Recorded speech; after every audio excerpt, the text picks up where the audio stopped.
Hello, everyone. Welcome to the Laura Canfield Show, the Awaken to Happiness Now Global Summit. Thank you so much for being here with us today. And my good friend Kimberly Crowe is back with us again today. And today we are talking about embodying your light. Embodying your light even when the whole world is batshit cray cray. So maybe I wasn't supposed to say the SHIT part, but anyway. This is about embodying your light and living your passion codes. Having a clear connection to your divine blueprint. It is so important during these challenging times. And the connection allows you to give meaning and context to the things that happen in your life.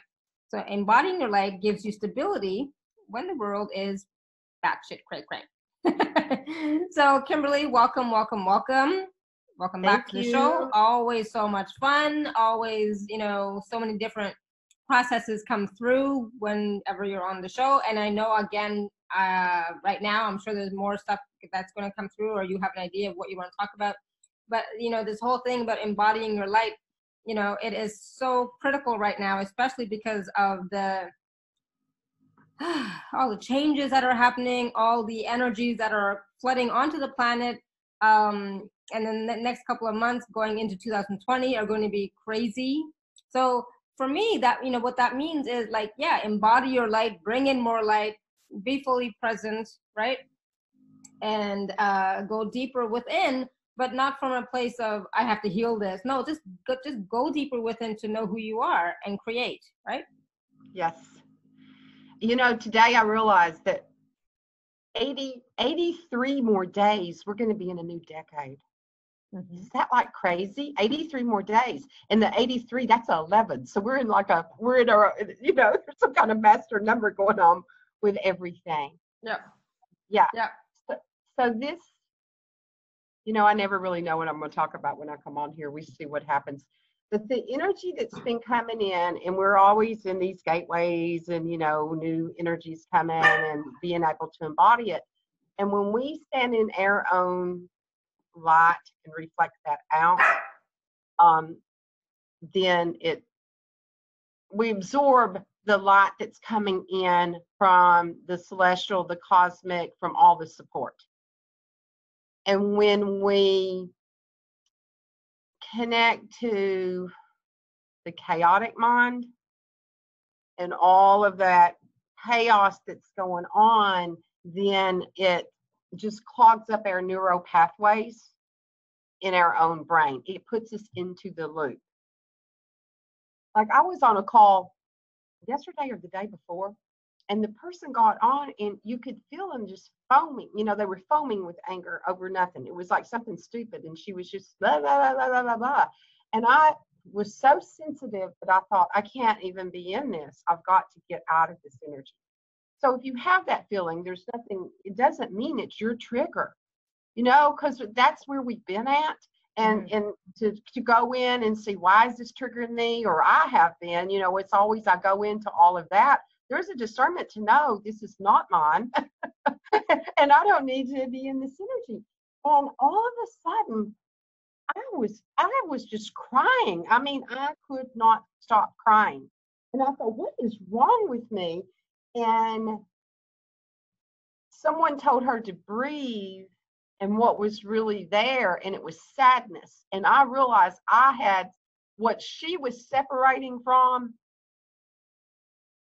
I walked into. That's that unclaimed emotions. It's like that's as empaths, we're here to help humanity with the process. We're all empaths on some level, but I walked into what she wasn't claiming, because the energy field was so big. And as soon as she said sadness, the crying I was doing stopped. I mean, just like that. I didn't have any emotions coming up with it. I could feel it in my body. I didn't have a story. It stopped immediately as soon as she claimed it. So, after that, I was thinking, what is that about that people are more familiar and more at ease with anger? And there's something in it that there's a whole buffet of that out there, so you can keep going to it. Yes. And it's a mechanism for survival. It's like if we do that first, if that's our first defense, if we go into that energy first, in some way we'll survive, instead of dropping into our heart, pulling away from it, going into your own center and expanding your light. And so that's living in your light. When you can just, you like it happened with me. I was just sitting there. I wasn't doing anything, and suddenly it hit me, and I pulled out of the energy. I actually turned my camera off so that I could disconnect, from the energy. And then I breathed. I started using my breath, and I heard, zip yourself up. So some little things like that I was going to show you all today that you can use in your everyday life. You don't have to go into a huge process. You can be in, wherever. You can be in the grocery store and hit some energy, and you can zip yourself up. So when our polarity gets knocked off, which it can with all of these, changes that happen so fast, it's like it can be like a big hit, to our body. And or if we're just exhausted and different ways, it can get knocked off. So lots of people muscle check and use muscle checking. And if your polarity's off and your adrenals are exhausted, your muscle checking is going to be off in your own body. So if your answers, if you're getting yeses and no-nos and that's off, then that means your polarity's off. So the easy way to do is all you do is go like this and zip yourself up. That's all. That's all that you have to do. And you can do that anywhere. You can be standing, and someone at the grocery store that's in an argument, or, if you don't want to disconnect from the news, and just go like this, just zip yourself up. Yeah. And it's so simple. It takes a second. It takes a second to do it, and it's just remembering to do it, and you can feel the energy. And so sometimes when we're trying to ground, because I realize, we're always on these things saying, we'll breathe and ground, we'll breathe and ground. If your polarity's off and you're spinning out, we've talked about the alignment word, sometimes you can't ground, and it can be something that's just that simple, but that's all you have to do. So that is, when you do that, you can zip yourself up. And then if you want to expand your light body, and a simple way to do that is that you actually, if you have your hands at the heart, at your sternum, and then up and like that, that will open up your light body. Yeah. So you can do that. You can do it small gestures. I talk with my hands all the time anyway. So then when you do that, what's going to happen is your energy is going to vibrate at a higher rate. So it's going to, what's that called? Radiate, vibrate. It'll reflect that other energy, like where you won't absorb the negativity type of energy. Instead it's like it will send a reflection out and then dissipate that energy. Awesome. Good. Cool. Two really simple, easy little tips. Exactly. In that, it's like we need some little simple things that we can use anytime. Exactly, Camille. Way to go. Yeah, she was just practicing it. Yes. And then sometimes if you feel, and then if you're too expanded, you may feel that too. And then you have to go, oh, well, I need to shut my laptop back down. And that's when we go, in the cocoon, and that's okay too. You're not turning your light off. You're just not being so expanded. Sometimes it's like you need to bring it in for yourself. And so there can be the times where you may feel a little wobbly or something. And it could be that you're like really, expanded. And sometimes we do want to like bring it into our core.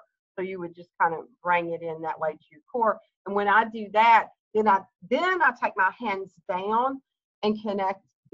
When you take them down, you're going to connect into Gaia and anchor into the heart of her, and know that it's safe to be supported by Earth itself.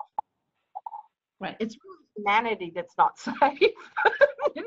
It's like we get this thing in our head, especially when we've came in from, we have some kind of memory of other places. We get here and we're like, what the F am I doing here on this planet? And it's not the planet.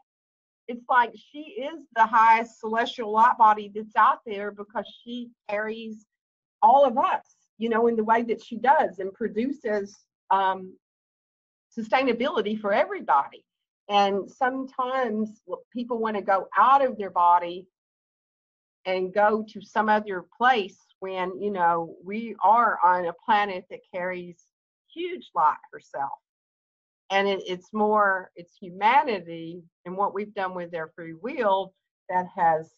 Yeah, that's the problem. It's not the planet, it's the people. Yeah, and it's really not a problem. It was an experiment that we said we would do, you know. It's like we were here during this process to do whatever it is that we're doing in this awakening time. So I'm sure I had some more little simple techniques. They'll come up. Oh, yeah. One that I do. This is really fun. I just want to tell Karen something. So Karen's having a hard time hearing. So Karen, you might just want to jump out and come back in. Maybe that'll help, because the sound seems to be fine for Kim and Kimberly and myself. So you've done that 3 times. So maybe it's your internet. Okay, maybe it's your internet. If you have your video on, turn off your video. Yeah, that helps. Yeah, she already has her video off, I think. Yeah, so it's probably just your internet. But I'm glad you tried 3 times. All right. Okay, so do we talk about the energies? And then, I've got another little one too while I'm on these little things that we can do. Mm-hmm. I'm giving little tidbits of thing. Another one that they gave me one time, a long time ago, was to, I think I've told this on one of your shows a long time ago, to brain floss, to mind floss, just like you floss your teeth. Yes, I remember you vaguely talking about that, but I don't remember the process. What's that? And so I literally, just like I'm holding a piece of floss and just start flossing. And so I just floss. And when I do it, I can feel all of that debris, all of those thoughts, all of that energy, you know, that was coming in where your mind is taken off. And like sometimes maybe when you lay down and you can't sleep and, you know, things are moving really fast or something, and you might not even know what it is. It may not even be a thought. You'll just feel like the energy's moving too fast. And I'll hear, well, do your brain floss, you know, floss the mind. And so I literally can feel it. So y'all try that. Just so have the intention of flossing your mind, you know. And so it's like, ooh, I don't know what those things are called. The little metal things that you do on your head that have the meridian things on them. You know what I'm talking about? Have you ever used one of those? Yeah. That's what it feels like to me. I can literally feel that, like cleaning all of that up. Oh, so wow. You can like floss your teeth and then floss your mind. You can do that in the morning, like when you're brushing your teeth. And so floss your teeth, and maybe even when you're flossing your teeth, you could think about, okay, now I'm doing my mind too. Yeah, exactly. Yeah, have the intention, so that there's some intention behind it, not just, oh, I'm just playing with my hands up here, you know. Exactly. So it's like getting all those little crevices out. So all of those neural pathways that we're actually collapsing a lot of that energy, because not allowing our mind to go to the story, so that collapses down. So the dendrites that were formed that keep it in the loop, it's like those start to, you know, those are atrophy. I can't say that word today. Atrophy. They're pulling away. Yes, that's it. Atrophy, they're pulling, they're pulling like away from it. So that flossing helps like just clear all of that out. You know, just like when you're flossing your teeth, it's like, oh, get all of that out of the little corners. You didn't even know that was in there. You know, you're like, oh my God, where'd that come from? I had no idea that was there. Awesome. So, yay. That's it. Again, that's another quick one, and something that you might want to incorporate into your daily, you know, flossing ritual, right? Yeah. Like if you start hearing other people's, you know, like you're in the scenario conversation with somebody else, well, they said this and then I did this, and you get into that. Well, you can do that and just breathe and go, oh. And then you're like, oh, okay, they're gone. That's not even there anymore. Awesome. So it works for that kind of energy, you know, when it's the energy's gnawing at you, like the stuff. So that helps with that. Okay. So I thought in this time period, while we're moving through things, we need just a little rescue kit. You know, it's like a first little first aid kit that just has a few little things in it that can help you get through to the next moment. Yeah, awesome. Because shutting down that energy, because that anger loop, the anger loop that we have used for the first line of defense to get us to the next moment. And it's like the more we pull away from that, then the energy won't keep being first line of defense for all of humanity. Does that make sense? Mm-hmm. Yeah. It's like if we stop playing the game with that, then everybody that pulls away from that, then it will lessen and lessen and lessen. And, you know, each time it will be less of the energy. Yeah, it'll be less reaction and more choice and creation, right?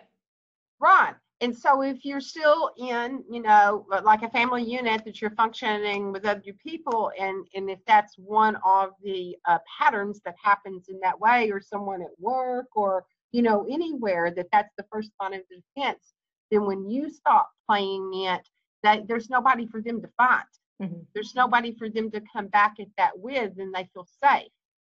So if you feel stable and safe in your own energy, then that will help them ground and feel safe in their own energy. And that's not about you fixing them. Mm-hmm. It's just about you doing these little things to take care of your own self first. You know, it's kind of like on the plane, you know, take the oxygen first. Yeah. So, because you can't help anybody if you don't take the oxygen first. Yeah. Yeah, absolutely. And, you know, and that's the thing, it's like we all are in relationship with other people all the time, right? So whether it's a family unit, whether it's colleagues, whether it's clients, coworkers, you name it, right? We're in relationship. That's the traffic. deal. If you're just in the traffic. Exactly. Yeah. Right. And so it's, you know, so we need to have little ways of being able to relate to them while still being in the world. Like we can't just, you know, cocoon ourselves or go into hibernation or go into a word is coming to me that I'm not getting, but I guess isolate ourselves. We can't do that. You know, we're not here to isolate. You know, those times of us going into the mountains and caves and just meditating and being away from the world because the world is so chaotic. No, that is not the time now. The time now is to be able to use all these different tools so that we can function in the world with ease. Right? Yeah, it's like an authentic intimacy, you know, like being intimate in an authentic way. I don't mean that sexual, you know what I mean? But It's like being present. And if you're caught up in that too, that survival and where you need to run to or where you need to shut down to keep from connecting to this energy, then the disconnect keeps going on in humanity. So as light workers, and, you know, we're waivers that come in, or we wouldn't be on these calls. Knew that we were coming in to do this and that we were called at this time because great changes were going to happen in humanity. And we knew something amazing and was going to happen. And, you know, you're either woke or you're awakening or you're coming in and out of it because that's, you know, part of it. It's like we have been in this where we come in and out of it. You know, because we're the consciousness. You can't, I'm not saying, I'm trying to like be wise with my words. Not that you can't. It's more, what's the word? Difficult to stay. Well, I'll say it. You can't. You cannot be 24/7 at that high level. You cannot maintain it. This reality, the way it is, you cannot maintain it. So I will say it. I have no problem. So you are going to go in and out. So all the top leaders in spirituality or somewhere, wherever they are, they go in and out. They cannot maintain that here in this 3D reality. No, right. And that's because we've not integrated it yet. We're embodying it, and that's what we're trying to do. And so it's okay to go in and out, you know, so it's okay to go in and out. And you know, you do need to go in and out, you know. Well, if you think that you're up here and that you're just in most of the time you're just in spiritual bypass. We've talked about that It's too. like Yeah. when you're like, there is no me and there's no this and there's blah blah blah and there's, I mean, I have lived in those communities of that, and it's and as soon as it's really easy to live in that when you're living in a fishbowl. I have lived in that fishbowl, okay? And it's like, it is so easy to live in that fishbowl and be in that all of the time. And it's not that doesn't, create light that's going out, but if you're not connecting with the rest of the world and you're just staying in your little kumbaya time, it's like, the truth is, it's BS when you walk out into the rest of the world and you can't handle it. And you can't function. You can't function. You have to run. You can't, you literally can't function. And it's like the environment makes you sick. Everything does. And it's like that's spiritual bypass. And so I know some people are not liking this conversation or this part of the conversation, because I know, we all would love to just always be that high all the time. We would love it, and maybe you are there. I'm not. So I'll be honest. I'm not there. So I go in and out. So I have wonderful moments where I'm up there, I'm in the flow, and so on. And then, I'm down here, and I'm dealing with my crap, and then I go back up and it's like, oh, okay, this feels so good. And then I'm like, oh, crap. So some days there's less crap. Other days, like, really lots of crap, right? But it's okay, because, as that crap is coming up, I'm looking at it, I'm dealing with it, right? And it's the part that we're processing. It's what we said we would come here to do. Yeah, and whether it's mine or somebody else's or the collectives, it's something that we are dealing with, right? Yeah, the group that I connect with, the voices that I hear, that I call they. One time I said, "Who are you?" and they call themselves the greater aspect. So it's the greater aspect of all that there is. So it's conscious. It's a group consciousness.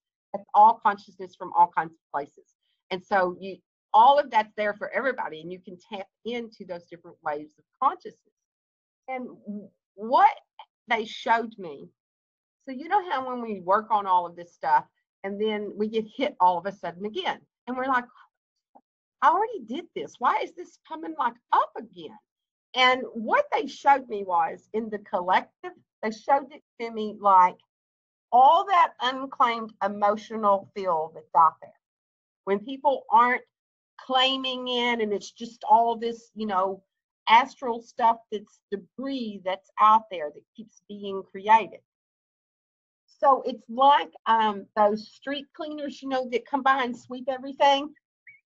So they come by and they sweep it all up. Yeah. And then it goes into the dump truck. Okay. So it gets swept up and it goes into the dump truck. And then the dump truck goes back, takes it back up, and then it dumps it back down into humanity's consciousness. It's like it's the recycled stuff. If it's not been processed and it's unclaimed, they dump it all back in. It's so it gets dumped back into the different bands of consciousness. Okay. So if you still have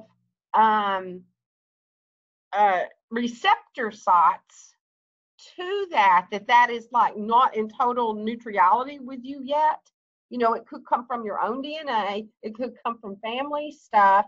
It could come from a past life. It could be any of those things, or even what was created in this lifetime. So if you still have unclaimed emotions yourself with that's not in a place of just being neutral with it, that there's still triggers inside of you, then when that gets dumped back into the atmosphere, it's going to hit you. Right. You're going to feel it. It's like, oh, you go outside and there's there's stuff again I've got to pick up, and then you're hoarding it too. It's and then so we dump it again. So that's what keeps happening. It all keeps recycling, but it's part of the recycle process that we said we would come in. We would keep coming and upcycling it until it goes into a place of neutrality. So when you watch it being acted out, in the mass consciousnesses on huge levels, the shadow, that's what that is. It's the shadow side. So it's just showing us, what hasn't been dissipated yet. Mm-hmm. So I get that. So that, when they gave me that analogy of it, it was like, oh, this is, it's an easy way to understand it, why, and then while we get hit again by the dump truck. And then, so sometimes it's like, it'll go right by you. It's like my trash man went right by me this morning because I didn't have my trash out on the curb. And I've told them if I don't have it on the curb, they don't have to worry about it. Not enough trash for them to take. And so they love me because, I'm always kind to them. So they drove right by today. Yeah. Like I didn't get hit with the trash. So, they didn't have to take any recycle from me either. Okay, so, I mean, I get that when stuff keeps coming up, it's like, okay, there's still some stuff left in the collective that still needs to be cleared, released, healed, dissipated, right? But we only get it when we're triggered, when we still have some stuff left. That's the only time when we react to something. Right. That's when we know, okay, there's still something within us that is still reacting to it, is being triggered by it. So I need to clear that within myself. What is that? And as we clear that within ourselves, it clears it in the collective. Right. It's something within your own binary codes that was in your blueprint. I mean, really. So even even in some of our New Age BS where we talk about the divine blueprint and remembering your divine blueprint. And so we have the divine blueprint that is the blueprint of spirit when we were total spirit. And it's that energy of that. Then we have the blueprint that we took on when we come in, the map that has our soul codes, our DNA codes, our family codes, that creates this personality, this being, this aspect that we are. So it's a combination of all of that and then the layers that we added on during this lifetime. So it's when we don't process emotions and we bypass them, every time that, when we lose our breath over something, that's one of the times, like, then it's like when you do the startle, then it's like you didn't fully walk through whatever it was. So it's like when we pull away from it and run and we don't process through it, then that is, it's still there. It's like a little wad of it is still there again. And so the energies come back through again to give you another opportunity to move through it. I love that. It gives you another opportunity. What a nice way of saying it. And it's true. That's what it is. It gives you another opportunity to look at it, to clear it, release it, heal it, love it, love you mostly, right? That's what it comes down to. Yeah. And as soon as the faster we recognize that it's an opportunity, and we ask spirit, what is this opportunity? And you get it like that. You'll get, as soon as you get your aha, you don't have to do the lesson anymore. Yeah. Yep. It's like, and so a lot of that is just asking. It's like going within and saying, what is this opportunity? Instead of, being like, damn it, it's me again, blah, blah, blah, blah, blah. Instead of going into that or into the victim energy of that this is happening to me, and that someone else did this to me. And it's like, because we all play those roles. The drama dance is what we're doing. So the humanity is set up to do the drama dance. And the drama dance is the rescuer, the persecutor, and the victim role.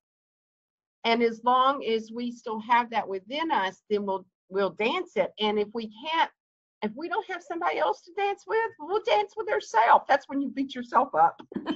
You do that very well. You hear yourself go, I can't believe I did that. Oh, well, you knew better, but I could have done it this way, And when we do that, when we hear ourselves do that self-talk like that, it's an excellent opportunity to go within to what is it that wants to come of light.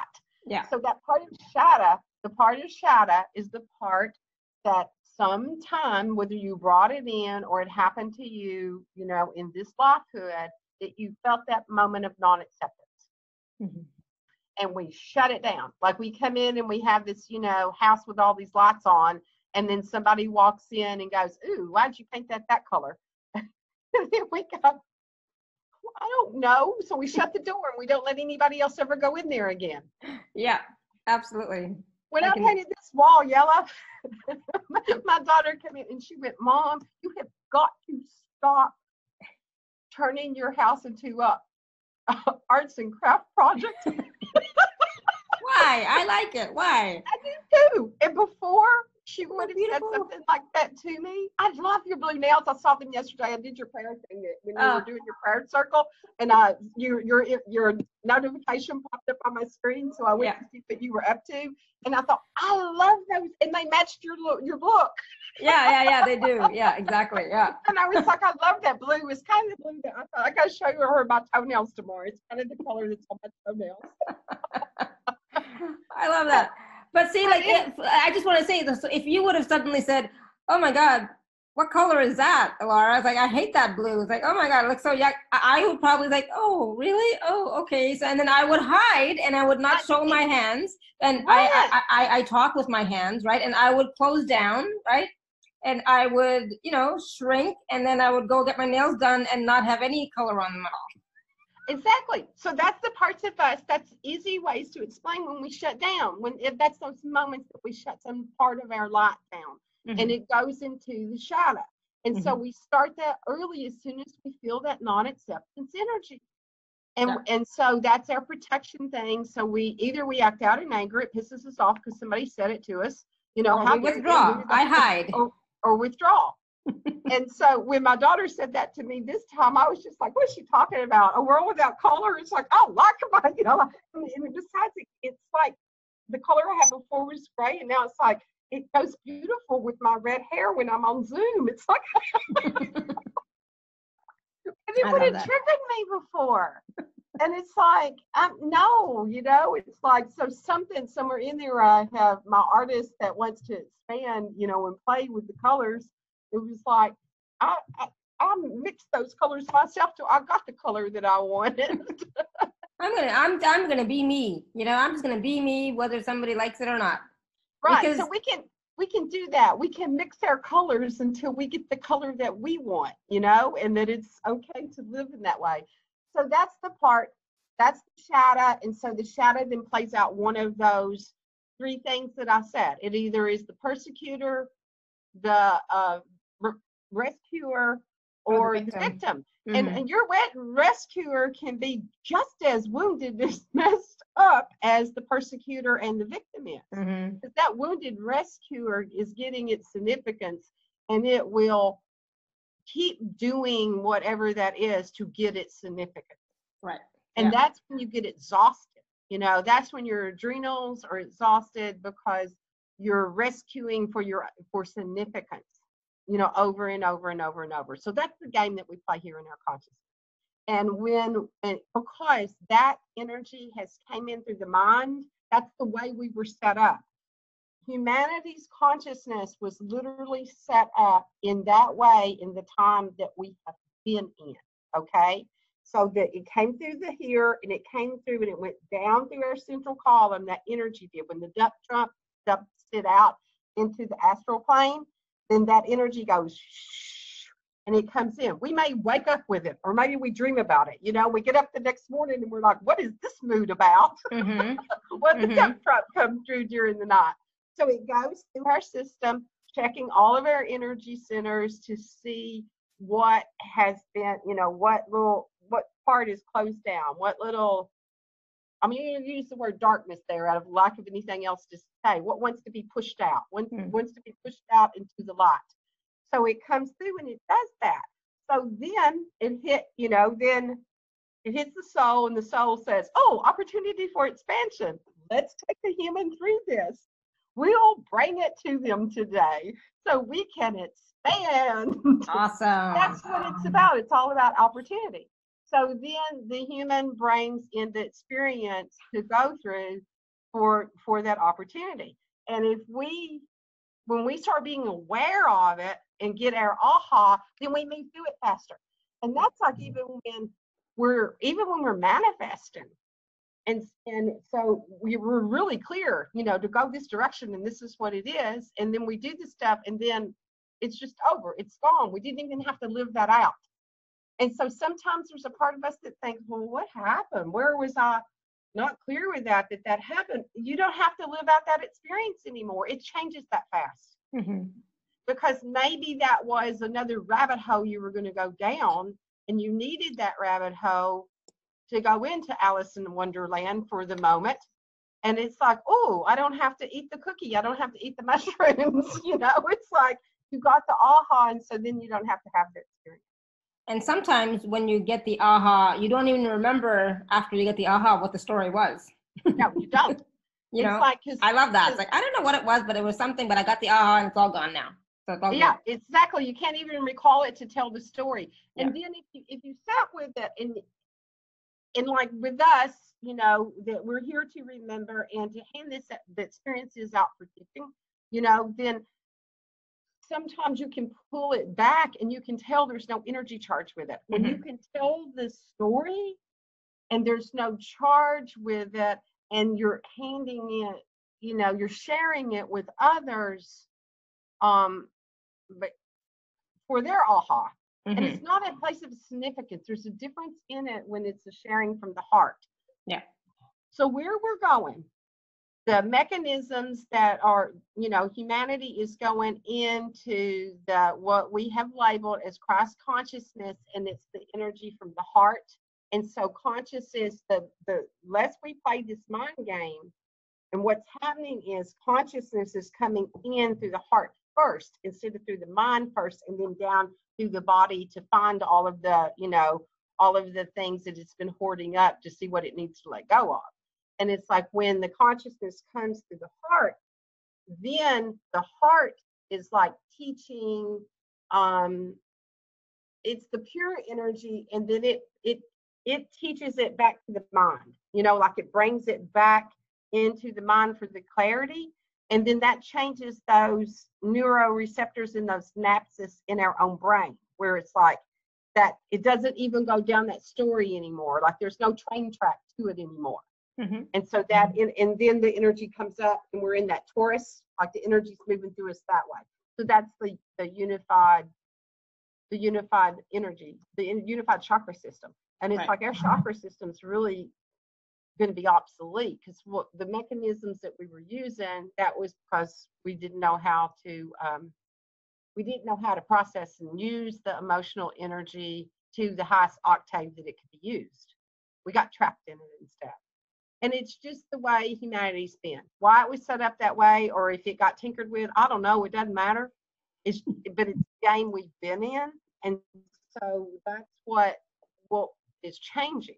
So when we have these higher, what we call higher open portals, all of that kind of stuff, like we've got one coming up this week, the 1010 energy, and sometimes it's planetary things. There's some meteorite things that are going on, and one of those meteorites is like coming through from like it's coming from Pleiades, from that energy. So when it's coming through those constellations, and just like the dump truck energy, when it's all dropped down, those light codes are coming down. And so it's like where you've cleaned out all of that other stuff and you've got receptor sites that are open, you can receive the energy. Receive the energy of that's coming in from different planetary helper support, whatever it is that you want to call that. You know, like, so when we talk about portals and gateways and those kinds of celestial shifts, the energies are coming in, like, you know, the resonance is coming in. So that's what it is that's happening. That those little codes are coming in, and then we can receive that light. So what can we do to receive the light more and with ease and with grace? Well, when we don't have all that other stuff stored up in us, then we have more light capacity to receive more light. Yeah, true. So that's any of those kinds of things that we do in that way for ourselves, and to get out of the mind, when you catch yourself in that mind game, and that you've got back into it, so pull away from it. We'll do that. The process that I do where we disconnect from the mind matrices, because that was another process that they gave me. So we have these matrices that are out there, is the way I see it. So they're like rays that come into humanity that's connected to that dump truck. And so we have they're constructs of mind that were created. So there is the chaos of humanity's mind. That's a construct that's out there. And it's like walking into a spider web. You know, it's like you walk into it. And so there's that, and then all of a sudden it's all over you. We've got that. There's a mind construct that's from your own soul construct, what you came in with, like the agendas that your soul had, and then from your DNA encodements, and then your the family constellation itself that you came into. So there was different mind constructs out there. So we're releasing from all of that to be in our heart and the energy that we're the heart and the high heart. It's, in between, it's your upper heart here at the thymus. That energy is opening, and these two are coming together. Like they won't be a separated unit. And so when the energy comes through from the high heart, it's like a pure spiritual energy, and it doesn't have any of those agendas with it. Because even the heart chakra itself, when it's hard sometimes when people say, oh, just drop into your heart, and you feel like you can't get there. Well, we created heart walls to keep from the emotional wounded, to be safe in the moment so we could get to the next moment of existence. It was like mechanisms that we created. So when you feel that and you can't get there, like if you go in through the back of your heart, then it's easier to go into your sacred chamber that way. And the more times you do it, then it just starts becoming automatic. Absolutely. So back to disconnecting from all of the other stuff that's there. Anytime that you catch your mind going into the mind traps, do whatever technique the tools that I've gave you, or other techniques that you have to disconnect from that. So I have a question from Karen, and she says, I'm becoming isolated because of all the negativity from people. I can't take the empathy. I try to disengage all the time, get neuralgia, migraines, etc. Any advice? And that's where she would like some advice, because she's feeling like she's really isolated. She was still, can meet nice people, but she's been trying to clear these negative feelings for about 10, 15 years, lots. And she's asking, could I be making it worse? Number one, no, you can't be making it worse, Karen. But go ahead, Kimberly. Let me look at it. I'll look in her energy and see what's not Kimberly. Go ahead, Kimberly, for Karen. Yeah, I'm going to look at her own personal energy field. And so whatever I see in her, if you resonate with it, the energy will go out to you too. Okay, so let me drop in, because I felt while you were talking, I could feel something at her axle and axis. Okay, let me pull out and disconnect, and then go and connect her energy.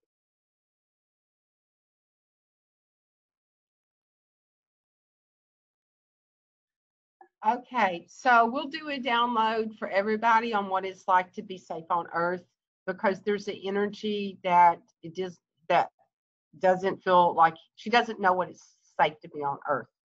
And so when you start feeling what it's like to be safe on Earth, and you anchor that in, then you can be safe in humanity. Because if you don't know what it's safe to be on Earth, then you can't feel safe out with the rest of it. She's not her energy's not coming all the way down through her root chakra and grounding in. So when we feel that with everybody, then we're out here like this. We're not tethered in, and everybody else's energies can come in. Okay, wait a minute. Let me see. It's hard for me to do words today.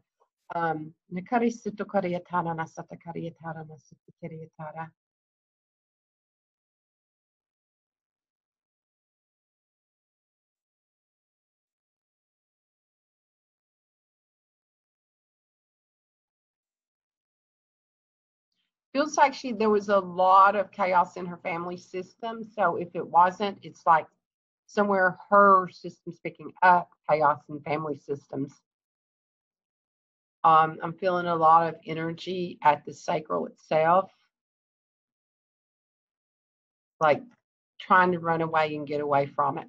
That's her first mechanism. Okay, let me see. What do I need to do for her?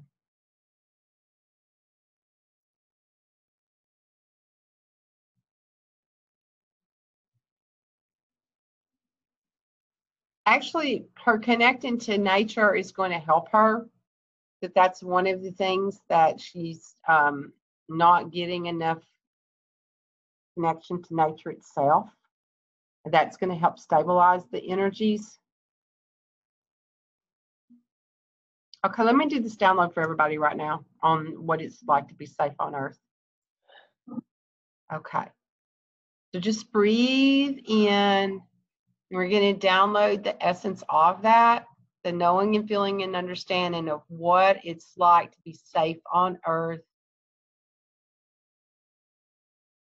There's a lot of beliefs out there that I have to hold on, and it's like holding on to the memories of times when it wasn't safe. You know, like the experiences, whether it's been in the DNA or whatever it was. It's like that. And so right now, it looks like through the media, there's all kinds of things that's being fed into the collective right now about things not being safe.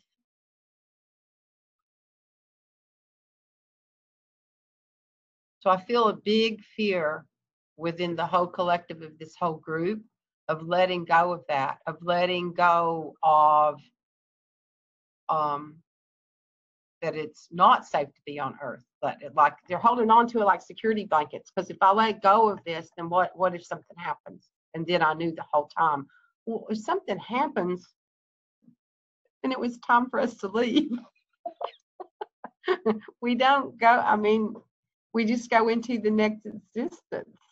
And you have all of these different timelines that you're living in anyway. And this aspect is the aspect that wakes up here. So your energy will go into another one of your existences. So it's not a big deal, really. I know that that's a whole lot, you know, to just fluff that off and say it, because it's the panic. I could feel the panic in it. And so you have that panic, and then all of humanity is going to be panicking. So it's going to draw that to you. Okay.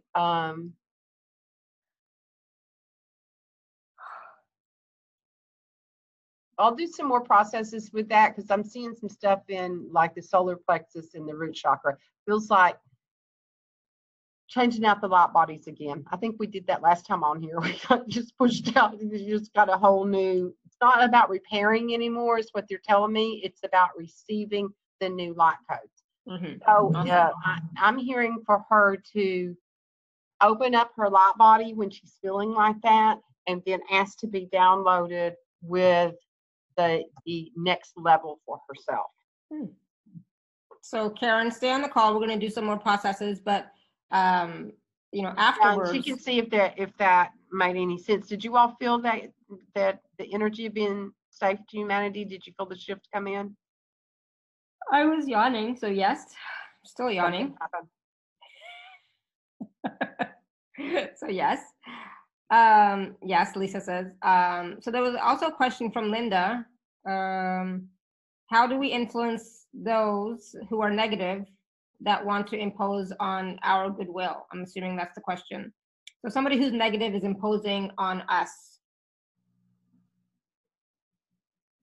How do we? That's pretty broad spectrum, so I don't know how she means that. How is it? Someone in her family? Is it somebody? So Linda, if you're here, you want to come online and ask?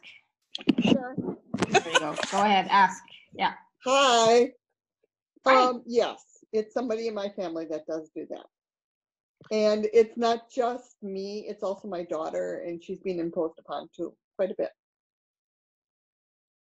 So what's your fear that, because you have a fear of survival, that if you don't stay in that, I mean, it's like you're giving your power to it, was what I was saying. So yeah, that's why I asked the question. And it's like, so there's like the fear of the change itself. So I'll just stay in it. What's the payoff of staying in it? What's the payoff of staying in it? For me, it's monetary and survival, and for my daughter, it's the same. Yeah. So what's this opportunity? What have you employed this being to be present within your awareness, the opportunity? Because we draw that to us until we get it. You know, they have to keep acting it out, because whatever it is, when you don't need that anymore, then that person doesn't have to play that role for you. It doesn't mean that that person is going to dissolve and that they won't exist anymore, or they'll walk out of away from you. Sometimes that does happen, but sometimes that is not what happens. Sometimes all of a sudden they don't have to play that role anymore. Do you know how hard that is for them to play that every day? Say, I'll be the one that does this. So sometimes when we quit playing the game we're playing, it changes the game for everybody. What's the worst thing that can happen, Linda? For me? Yeah. What's the worst thing that could happen if you suddenly started behaving in a different way and said, no, I'm not accepting this anymore as my life? Well, I'm kind of moving towards that right now. I've had 2 opportunities just in the last week that have been kind of really a blessing. And so I think I'm starting to grab my own power and keep it there. I don't think it's the same for my daughter. Well, she has her own journey, right? Exactly. Yeah, That was exactly what I know. was going to say. Yeah. I agree. And when you do your work in the generational stuff, when you do that, then it can happen for her too, because what you're not doing, then she has to play that game too, if it's a generational thing that you both signed up for. And as soon as you stand in your power and take your full empowerment, then that leaky energy that you're not processing, and when you process it, then she won't have to. Okay. But it's still her choice whether she wants to or not. Right. And that's in any family. I'm talking about that with any kind of thing. We've talked about that before, like in addictions, with any of that. It's like if you didn't complete it, then the cycle's pushed on to the next generation. Because that you came into the family, when I say you, I mean everybody. Mm-hmm. We came into the family for the binary codes that was there to bring it to the full potential. So if the generation before us doesn't do it, then we do it. And so we pass that same on to our lineage and to our children, to our grandchildren. It keeps going on till the one that came to do it does it. And then it doesn't have to go on anymore. So that's where the more we do, it upgrades all of humanity. We don't have to keep recycling. We're upcycling then. We're not recycling the energy. So what's the significance that it's like that you're getting, because there's a fear that like, there's something with her too. Like if you all don't do this together, then you'll lose her. Like you have to stay in it together some way. So there's some fear there with that too. I mean, this is pretty deep, and it's going to a lot more than we can do in just a few seconds here. No, I know. I realize that. So, okay. So ask right now, what is the opportunity that you have brought this person to teach you? What is it what's the aha? What's the learning? What's the gift that he's bringing to you? To learn to stand on my own 2 feet, I suppose. Mm-hmm. Although, okay. Yeah, I guess. Doesn't mean you have to do it in anger, because when you said although. Oh, no, I'm not. Yeah, because it's not the anger. Although the fear come up of the fight, you know, it's like if you keep meeting that energy, then it just keeps creating the same energy pattern again. So it's about shifting it. Because, you know, rage doesn't feel like it's rage, but whatever that is feeds on each other, and then it has to keep it up to be fed. Okay, so anytime that we were playing this out, then the person that's negative is not feeling their significance either. And so they don't feel significant in the world with anything they're doing. They don't feel appreciated. They don't feel significance. So they get in the negative rut. We all do that. So if you can talk to their higher self and see them in the significance that they are. A long time ago, I read Marianne Williams's Return to Love book. I don't really know what it said in it. I have no idea. This is how I interpreted it. It may not be in that book anywhere. But this is what I got. And it was her saying, Holy Spirit, show me how to see this person. And I started doing that. And it shifted all kinds of relationships for me. Okay. And I remember I was at I was doing hypnotherapy, and I was at a hypnotherapy class, and there was this person that was annoying the hell out of me and everybody else in the room. He was the one, the one that's driving everybody crazy. And I came in the second day, and I moved and sat down. I sat down beside it. Nobody was there yet, and I sat down beside him where he had been sitting the day before. And when we had to do this process and partner with somebody, and I was like, oh my God, I've got to be partners with him. He's drove me crazy all weekend. I can't stand him. And it's bad enough that I'm sitting beside him, and now I've got to let him in my energy field. And I remember this, and I thought, what am I going to do? And I sat there, and I breathed, and I dropped into and it's like, what is this opportunity? I asked what the opportunity was, and then I said, Holy Spirit, show me how to see him. And when I said that, I saw his wounded little boy. And I heard, he just wants to be accepted like you do.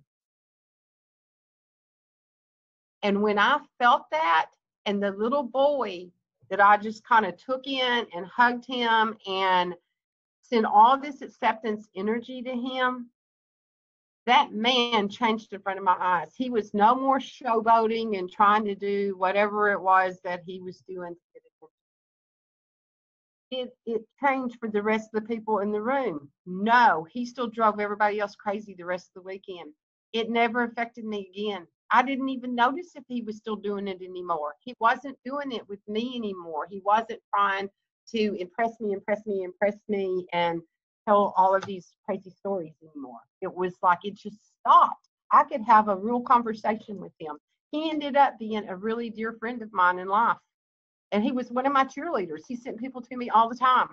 Like when I was teaching classes and stuff, and he brought me in to teach, and because he was find people in hypnotherapy, he still annoyed the crap out of other people around him, but I never noticed it in the room anymore anytime I was ever around him again. So that's how it can change.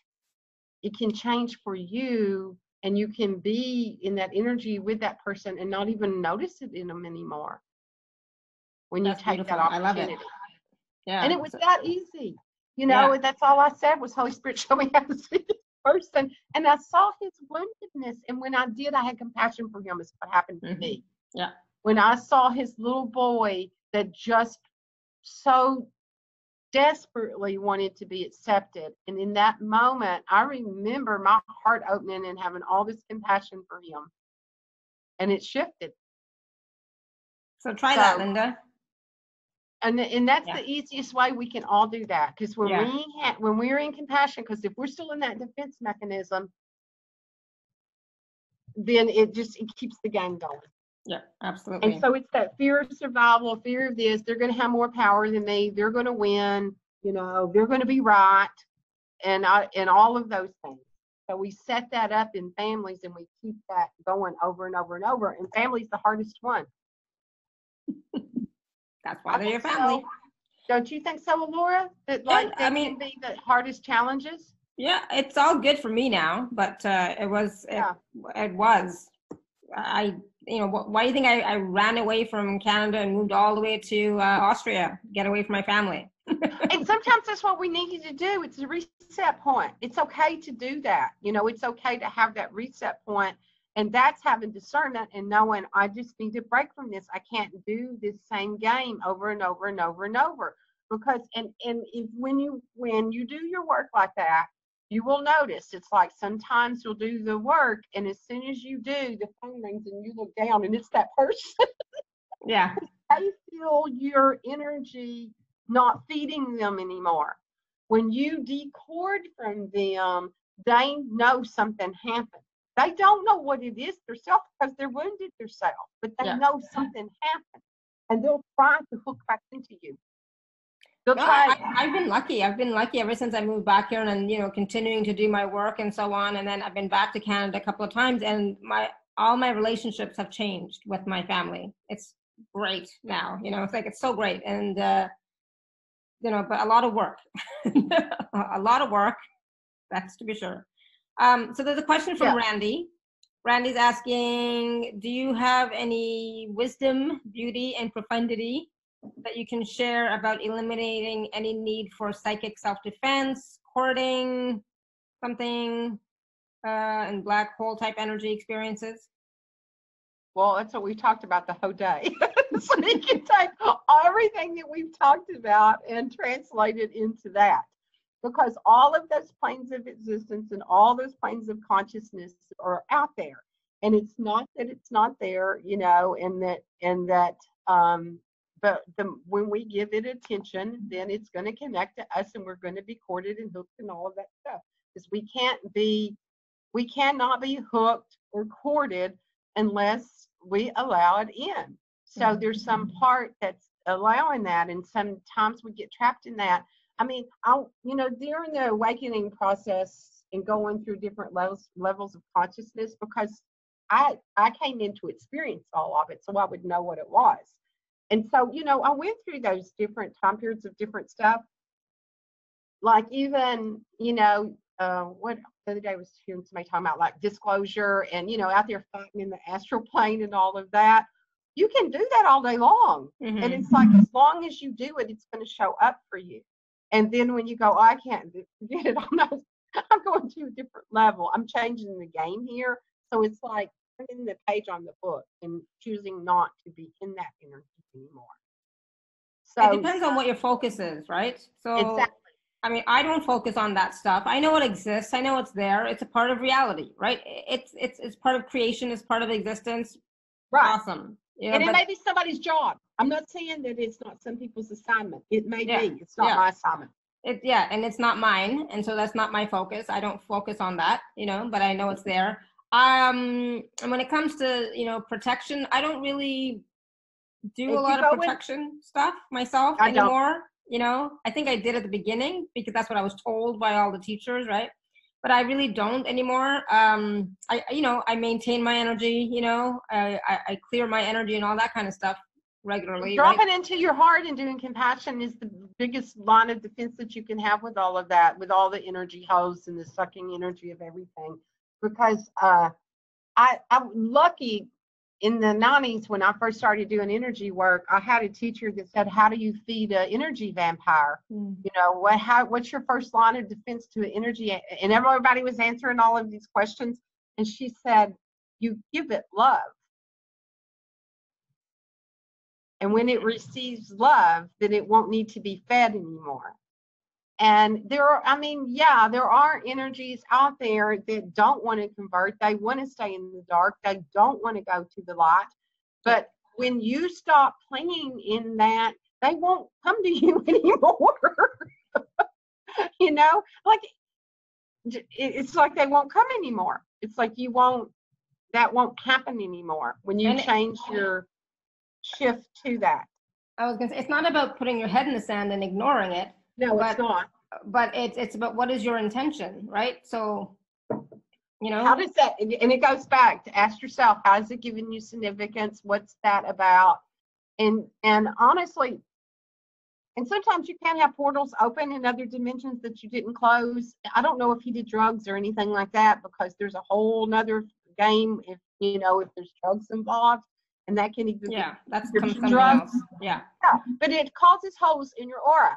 And even if you've had surgeries, things like that, there are things that you can get holes in your aura. You can get holes in your aura from different traumas. So that's when you zip yourself up, and there can be leaks and stuff like that. And you can pull your energies back from all of those other dimensions, because if you're opening up portals, or if you did those kinds of things with drugs, then it's going to open up other dimensions to you, you know. And so if you're traveling and you're going out in other dimensions and you're doing that type of stuff, then you have to shut them. You have to shut the portals when you come back into your body, or all kinds of things are going to hook into you. So if he's talking about dimensional stuff, for some reason it felt like that to me. That might not meant the way, but that's what I was feeling with this thing. So there's a lot of that. There's a lot of that goes on too, and it will open up to all kinds of dimensions. Thank you. So hopefully, Randy, that answers that question.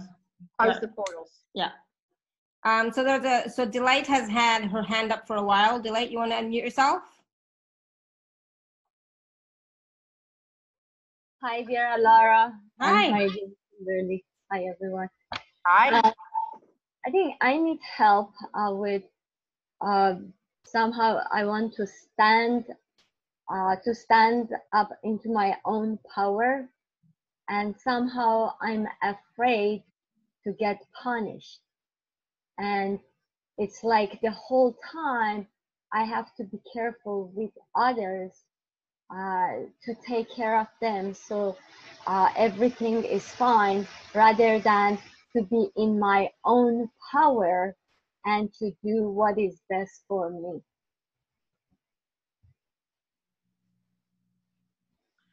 Okay, so let me look and see. You've got things going on in 2 or 3 different levels, because you do have some stuff that happened from like soul, where when you stood in your power, you know, the belief that something happened, like some trauma happened, and so you brought that in. You also have things in your lineage that it wasn't safe to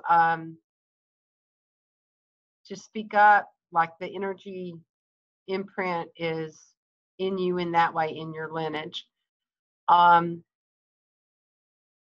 Is your lineage like a really like masculine, male dominated type of energy? Oh yes, 100%. Especially my father's side, and I'm from Iran. Yeah. So that's like, I can feel that really strong in the field. Okay. Let me see. What can we do with that? So, okay, wait a minute.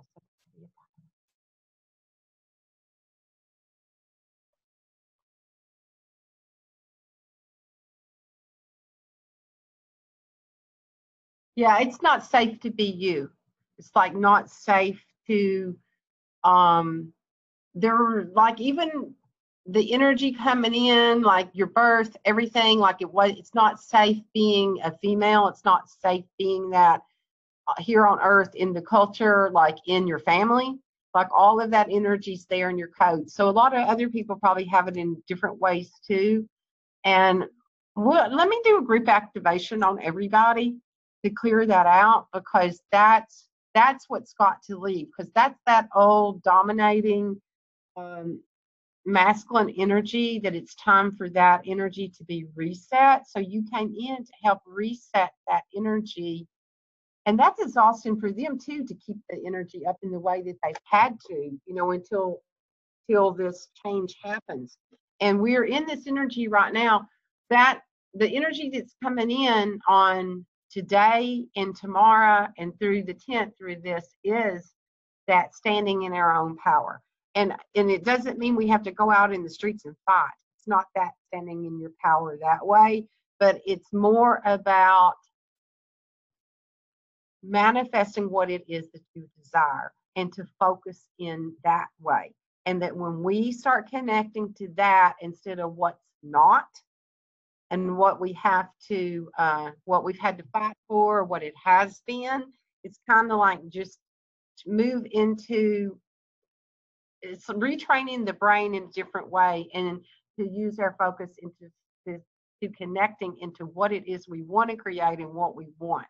What do we want to see for this next decade, you know, and so they told me yesterday to start journaling, to get up every day and to journal my wants. You know, like somewhere in here, we think that we're not supposed to have wants, and that we're always doing all this energy with the passion codes. So the energy, the passion came as a being to me, because all of this energy, all consciousness is like a being. And then after I did the work with the passion codes, then passion said, I have a friend that I want to introduce you to. It's called desire. So start working with desire. And then yesterday I got, it's okay to have, you know, to want something, and to just write them all down. It doesn't matter what it is, you know, to just write it down and allow yourself to bring that energy to you, and that will connect you to the energy of desire. And then it sets an energy up, a connection to bring that to us. So that's what it feels like for you to start doing in your own way, like whether it's just in a journal of what you want to dream in. What, ask spirit, like I say to spirit, what does spirit want to dream today? Dream it into me, and then connect to that part of that. The part that you're denied something, and you know, and you want it. I don't care what it is. It just like it doesn't matter if it's a cookie, you know, whatever it is. Just write it on paper, and then it starts connecting to energy to bring that to you. I'm afraid to be powerful because I'm afraid to get punished, to be punished, and I feel very unsafe. Yeah. But when you start connecting to, when you start playing it as a game and connect to the other, then you'll start pulling your energy away from that. And it's in, I mean, I told you it's in your codes. It's all through your codes. So I'm going to do a process for everybody on that, okay? Thank you.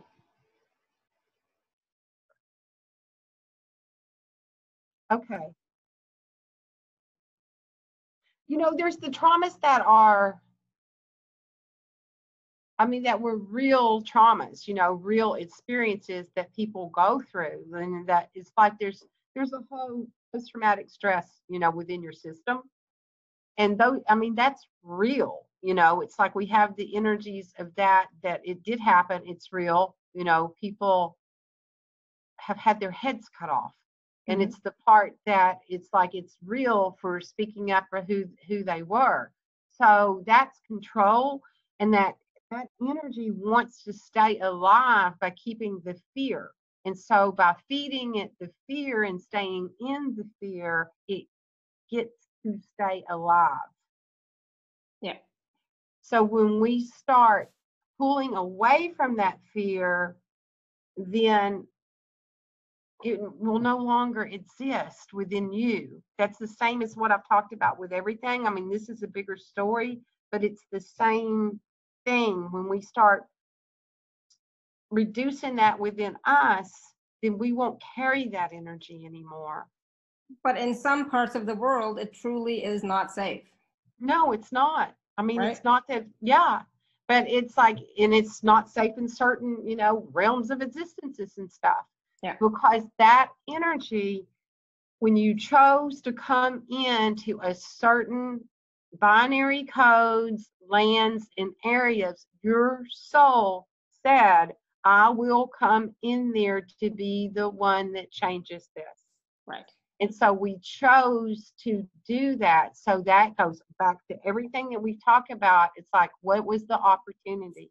Mm-hmm. What is the opportunity? And when we start connecting to that and what our truth is and what the gift is that you brought to humanity yourself and anchor that in, then it starts changing it. Because it's been ground into, you know, the land itself. Mm-hmm. Yeah. And so sometimes, you know, on a soul level, you know, we're on the other side of the axe. And so this time we came in to experience, you know, all of it. We may have been the persecutor last time. Yeah. And that, you know, and so this time we're coming in the other side of that. And even if you weren't, if it's in your DNA, the encodements are there, and it doesn't really matter which side of the trauma you stood on.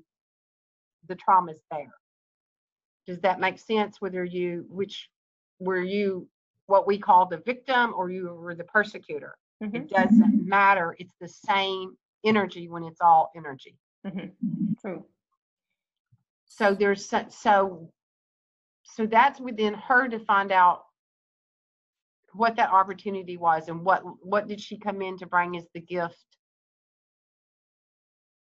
and to move through that. Awesome. So I have. So power is not I'm seeing too, we need to do some work with that, because the word power itself needs to be rewired with everybody, Mm-hmm. because power is meant that someone is dominating over someone else. And so there's like a misuse of that energy within humanity. And so it's misused within the system. So I'll download that energy too, the truth of what that is, because for her, if she stands in her power, then it's going to draw too much attention, and then the fight starts again. Mm-hmm. So it's like that needs to be decoded and brought in from a different perspective. Do you do the activation now? Do you do the activation now? I'll do it in the group. Yeah. Yeah, we're going to do a group activation in a few minutes. Because everybody needs it. Everybody that's talked, every single person, whether you all can see the thread or not. I don't know if some of you all can see the thread, and it's like they're asking me the same questions. It's in a different way. Mm-hmm. And what it is that it's in their life, but it's actually the same question. If I stand in my power, I'm afraid to stand in my power. Yeah, I don't feel safe. Yeah. I don't feel safe to stand in my power. And it's like that's been the thread that's been running through the whole container. Yeah, and so then here's there's just two more quick questions. And Melissa, I'm not really sure about this question, but she said last week, I'm just going to go to the end part. Last week, negative thought forms that don't run in my jargon became prevalent and kept telling me to give up. Now the dream has been thwarted and it's an illusion. The light has won. You know, so what does giving up mean, right? And why are they telling you to give up? So she said, please, can you address this? I feel like I'm on a tipping board.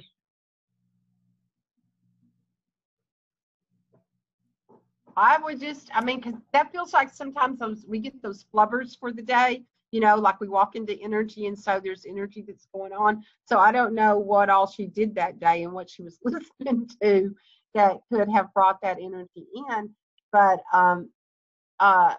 the give up part, what does that mean to her? It's like, if you know that it is, and then you just surrender to it, then you are in the all of what everything.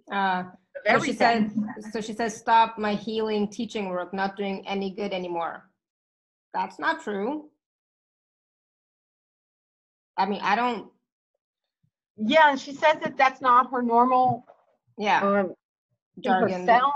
Yeah. So let me see if I can see where that's coming from. I wouldn't listen to that myself.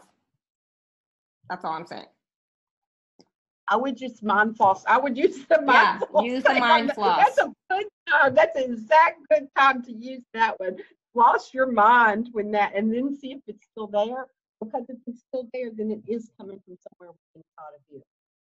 So if it's coming from somewhere inside of you, then what I do myself is I go to that part of me, that the shadow part, the child that feels like it needs to hide, that that it's too much or whatever. And then my process is that I connect with my own child, just like I talked about this, guys, Holy Spirit, show me how to see this. And then use whatever techniques, because I have a ton of different techniques that I use. And it's not always, even when I do my own work, it's not always the same thing that I use. So that's what it feels like to me. I mean, she's saying that it's not her normal thing. So first I would clear off anybody else's outside thing. Honestly, I swear it. I don't know if she worked on clients that day. It feels like she picked it up from a client. That's what I'm getting. you know, because sometimes when we're working with people, and so if they have the thought, why am I doing this? This isn't working anyway. So I don't know if she had a client load that day or not, but that's what I'm getting, that she picked it up from somebody like that. So if we're picking up things from our own clients when we're working with people and doing healing stuff, then look at yourself and how are you more vested in it than they are? You know, how much of your own energy are you giving to it? And so make sure that you clear, and that's when you do your, what we have called protection, but it's more clearing. It's cleaning yourself off, you know, cleaning the debris off. Yeah. And that's another thing, zipping yourself up and then disconnecting from them too, to make sure that you disconnect from that energy. Yeah. So if it's not yours and you know it's not yours, then you say that's not mine. and let it go. Kind of you push it away, and yeah. And then that's because I kept getting it was a flubber for the day. So that's what I'm getting. That she actually heard a client's thoughts. Yeah, she said bingo. It's from outside. Awesome. Yeah. So one last question from Jennifer. She said, I feel I'm running up against a wall with commitment. Commitment of what? She said, can you help me understand this? But what type of commitment? A wall with what type of commitment, Jennifer, if you're still there?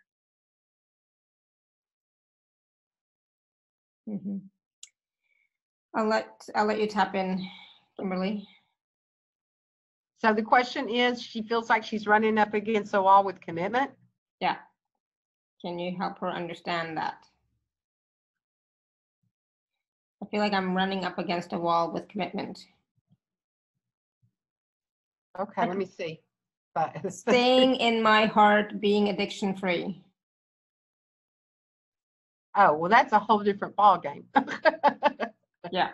Because I was like, is she being wishy-washy to herself? Okay, let me see.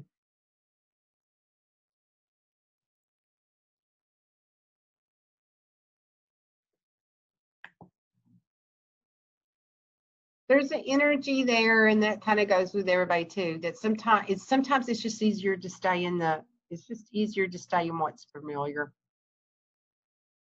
That part that when it's all too much, it's just easier to stay in that. And so there's an illusion with all of that, and that's when we feel like that we do, and we're not seeing any changes anywhere. And then why is it all still so heavy when we've done, you know, all this work that we've done? And that's because it's the density that we live in. You know, it's the trying to carry a higher consciousness in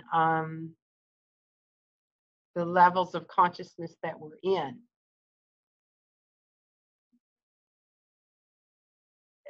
She's got some acceptance energy going on too, with still not feeling that wherever she hid her self-love at a long time ago, when she first felt the non-acceptance energy, and she hid her self-love to she said, is it fear-based? Is it fear-based? Yeah. Yeah, for sure. Yeah. So where she hid that at, and then hasn't brought her full embodiment of her self-love, like that free gift that I gave to the thing is that's embracing your self-love. Listen to it. What was her name? I'm sorry, I lost Jennifer. Jennifer. Listen to it, Jennifer. It's on the thing somewhere that you can download it, and that one helps. And the more time you listen to it, it does help. That one really does help, and it's connecting to your own self-love, because when we feel the non-acceptance energy when we first get here, we hide our self-love so nobody can steal it from us, and then we forget where it is.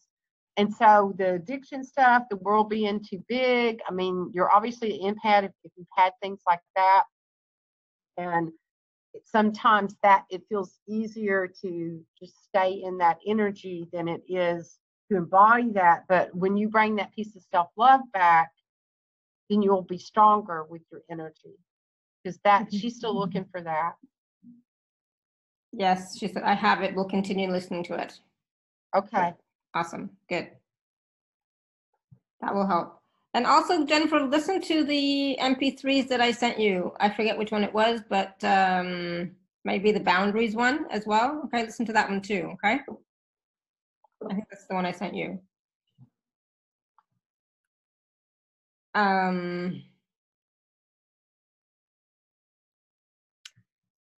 So Linda says, I'm hearing that for most of us, being pulled out of where we choose to be and where we really find ourselves. I don't think that we're being, when you say it like that, it's like we have no power and we're like a victim. I don't believe that. I believe that, wherever we are, we're choosing to be there because we're not choosing something else.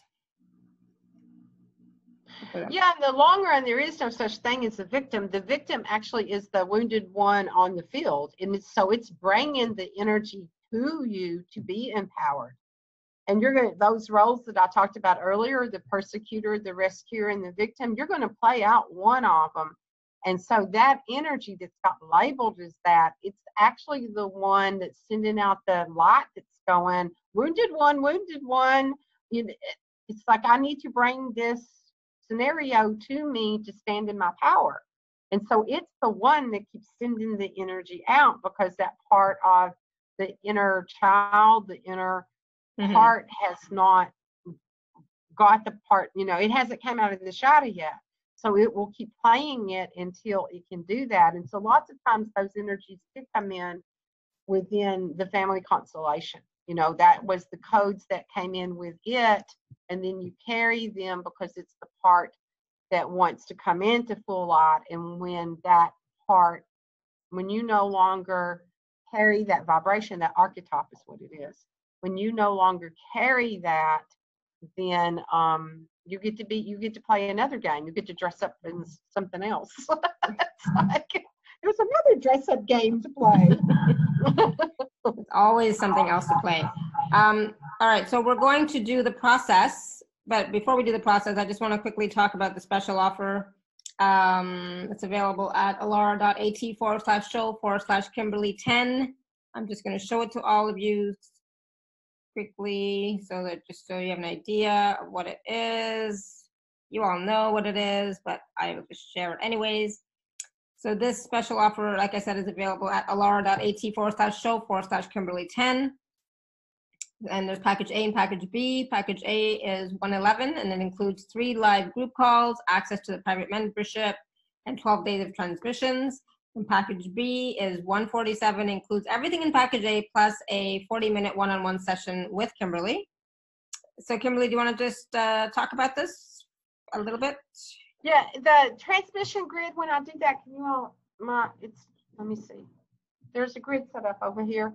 So they can't see it right now because I'm screen sharing. So we'll share it after. I'll show it to you later.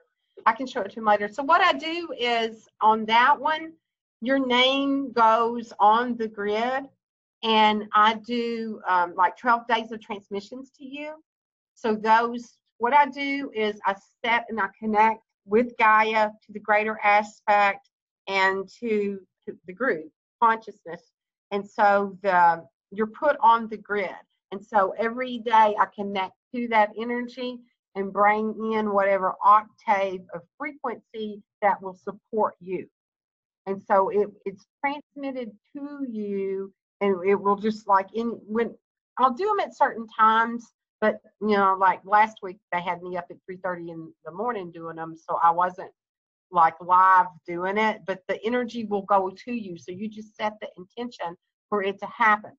And so it's whatever it is that will help you in the most support that you need at this time.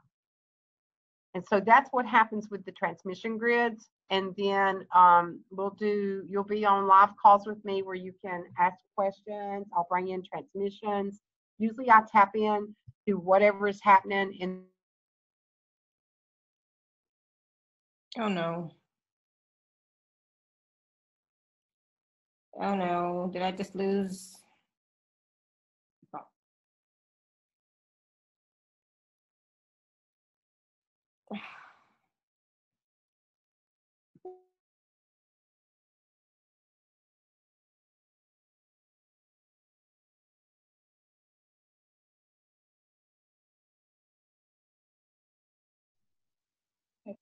talking. And then so you get all of that in both of them, and then there's a private Facebook. And so I'm on there all the time doing transmissions. And then the second package is all of that plus a session. Awesome. Thank you. I guess I got kicked out for a little while. Yeah, you were frozen there for a second. Well, hopefully everybody was able to see the page. Yeah, I lost internet for a second, but it's all good. You're all still here. We're still all recording, so yay. So thank you, Kimberly. So the offer again is available at alara.at/show/Kimberly10. And so you wanted to show the grid, right, Kimberly? Oh, can you see it? See what Yes. that looks like? My amethyst in the. I'm changing it out today, actually. It's like when the energy shifts today, it's going to be changed. And so I'll put different stones on it. Awesome. Beautiful. Thank you. All right. So we're going to do the transmission or the downloads and all that stuff we talked about. The process. We can't hear you now, Kimberly. You can't hear me? Oh, there, you're back now. You're good. You're back now. Okay. Do I need to get closer to it? I need to make sure I don't put my hands in front of me. Yeah, you're good now. Okay. So I see the matrices that are out there and the things that are connected into us. And so when I look at it in the group container, I'll see what is affecting you all the most. And so we'll disconnect from that, and then I'll speak in light language, and then I'll walk you through a process. So just receive. Don't get in your head and worry about, did I do this right? Am I following her? Am I doing, what I'm saying? Because I see it, so I'm talking about what I see. But if you don't see it, just receive, okay? Not just. Somebody asked me the other day, what does just mean when you say it? And I asked Spirit, what does just mean? I was being projected on actually by somebody. And I got that it brings energy down for people, when energy's too high. And then when we do that, it brings it in so people can actually absorb it. And so it's like, they were like, that it was a devalue word. And I thought, that's a projection. Sometimes words don't mean the same thing to everybody, True. So just receive. I wasn't devaluing myself at all. Yeah, exactly. Yeah. So that's what we're going to do. Okay. Awesome. You all can go back and listen to it later if you want to know the process and then how to do that. And that's something that I do in my group all the time too. And so the more times you do the process, then it'll set your central nervous system up to be able to just disconnect at any time. Okay. Mm-hmm. Okay. So let's all just breathe in. So use your breath to come into your own being. So just breathe. And with each breath that you breathe, the more you relax. And the more you relax, the deeper you go into this energy to allow and to receive. So I'm being told right off the bat to download the group with Creator's definition of receiving and what that energy truly is, and that it is your divine right to receive. So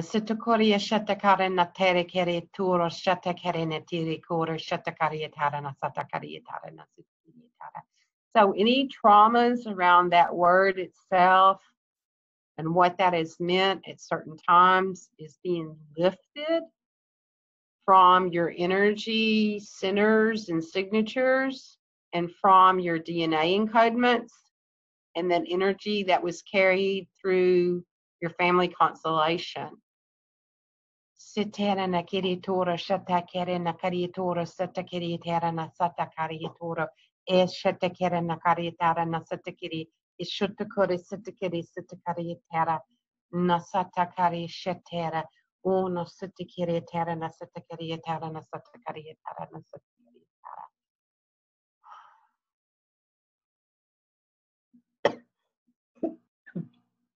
So breathe in that energy.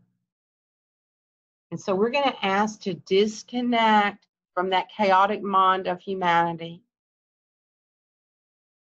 So you just ask for it to be done, and it will be. So when that happens, all of your psychic energy, your psychic awareness that you sent out in front of you, to plug into that, to connect to it, because you thought that somewhere in that chaos there would be an answer for you to be safe. And if you knew it before they did, then you would be safe.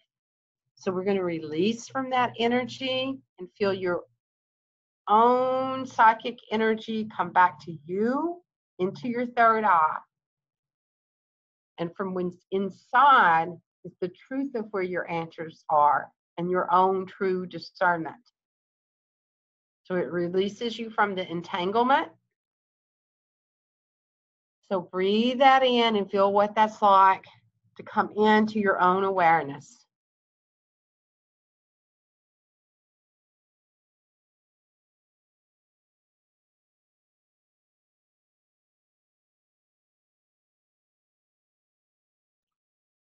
So just breathe in, and now we're going to ask to go into our own sacred chamber and for that to open. And you may feel it in your back like an opening, and you connect to your own divine essence within your sacred chamber that's within inside of you. That chamber is in your high heart. And you may see a doorway, you may feel it, you may just feel the divine presence. And that's the aspect of you that always has been connected to spirit, that's full embodiment of that. Your master all-knowing energy that understands the big picture of everything. So feel that energy and the love and the support of your own divine essence. And allow that energy to go into every cell of your body. I'm hearing it's all okay. It's okay. It's safe to be on earth.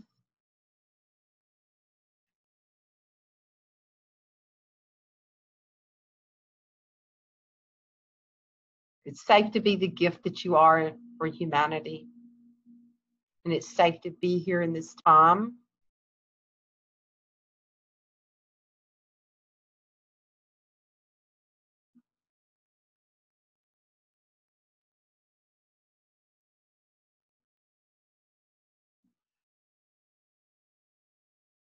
So that energy from your own divine essence that's within your core, that drops all the way through your central column, all the way down into the heart of Gaia. Feel that connection to the center of earth, into this pure essence, the spirit of Gaia herself, and the love and support that she has for you. The safety and what that's like to be supported and loved and nurtured with her healing energies. So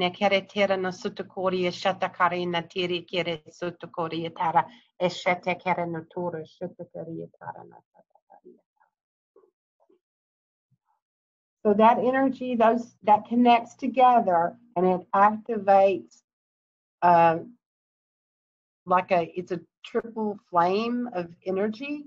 So it's her golden ray that comes from her heart, and the purity of the divine masculine and the purity of the divine feminine energy. That's a blue ray and a pink ray, and that connects to that violet flame, creates a violet flame that moves up through your body. So this is bringing in the truth and the divine energy of the divine masculine and the divine feminine energy, and the truth of what that truly is. I'm hearing to reset that point within the family constellation, and it's the gratitude of the ones that came before, and that they did what they did so that we could stand in the power and the truth of what that power is, and how to resonate that energy out to all of humanity. Nekeritira sutukuri tara nakaritara o shatakere natere kere sitikiri tara e shatukuri tara nasatakariatara nakiriatara nasatakariatara. So some of you all may be feeling energy at your sacral. And so that's where those encodements that I spoke of earlier of the victim, the persecutor, and the rescuer energy, those encodements to that are within that area of what was downloaded, the binary codes that you came in with for the archetypal patterns that you would play out.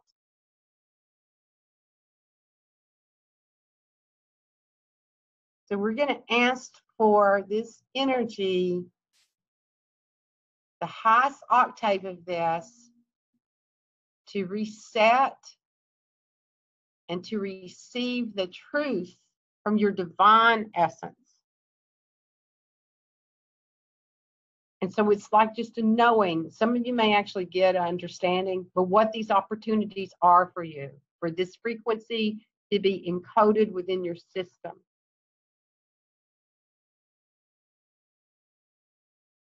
And so any upgrades, any of the scenarios that you no longer need, that it's no longer beneficial for you as the individual to carry. I'm hearing the burdens from family. These burdens that are not yours to carry, that it's safe to release this energy, to lay it down.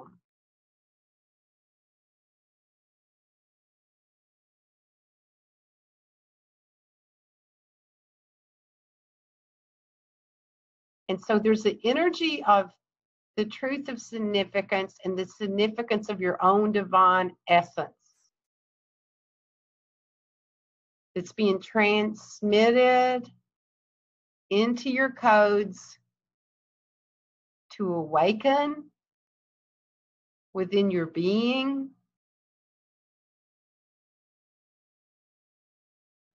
And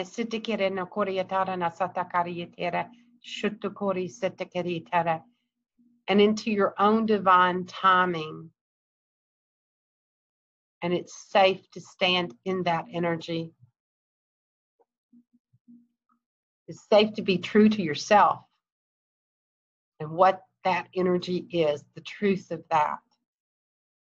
Nekere tora satera nakiritera nasutukorietara nakatera shotore kirietara and shatana nekitoro kirietara satera nakari ona satakarietara shatakarietara inokarietara nasatakarietara eshitakari sutukorietara sutukorietara. So there's like it's like a drain that's being opened to suck out the fear, like any of the fear that's been lodged within the cells that is no longer beneficial to carry. It's not discernment. It's like, so this, when this energy is released and cleansed from your system, there'll be more expansion of discernment. And the truth of what that really is. And that it's safe to have discernment, and it's safe to stand in your own power of that and the truth of what that really is for you.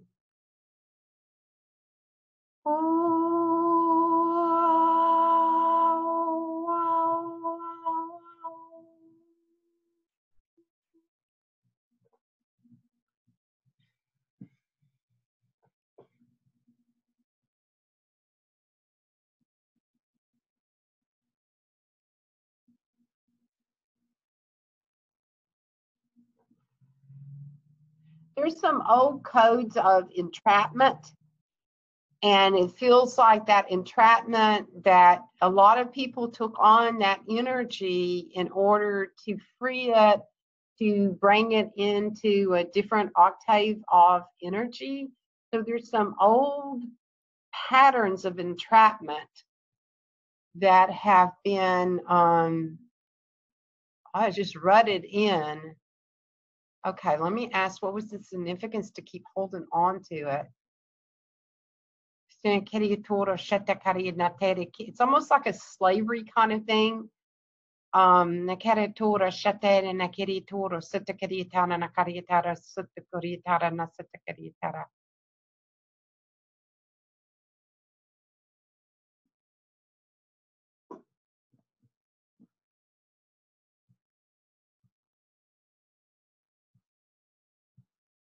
The entrapment, it's like when I kept asking, well, how does it benefit you to keep entrapped? And it felt safe. It's familiar, it felt safe, it keeps you connected to the family, to that's how it survives. It survives within this entrapment with each other, to stay entrapped, and it's a survival mechanism. It started, this consciousness believed that it would keep safety. It would keep safety. Okay, now kariyatoro sutta kariyatara na sutta kariyatara na sutta kariyatara eshete kerenotore shatta kariyatara. So there's a freedom energy that's being downloaded into the system, and the divine energy of that, and the truth of what that really is. It's coming in at the throat. So this mechanism of this entrapment, it feels like it was lodged in the throat. So I'm seeing the throat chakra, that being opened and released.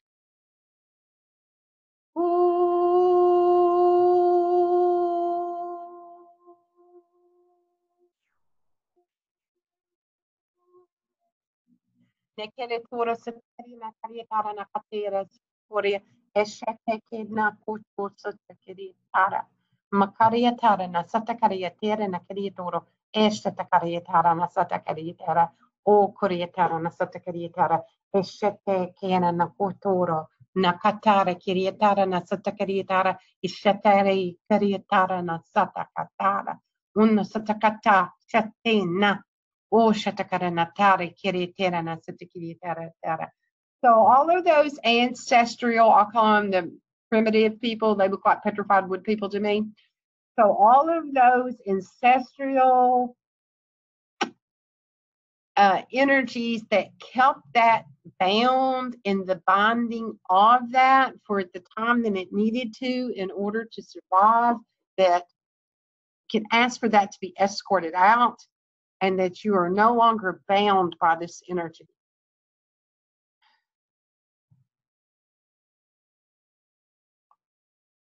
So we're going to escort the energies out, whatever chakras that they may be in, wherever it's entrapped at within your own physical body, and send this energy back through the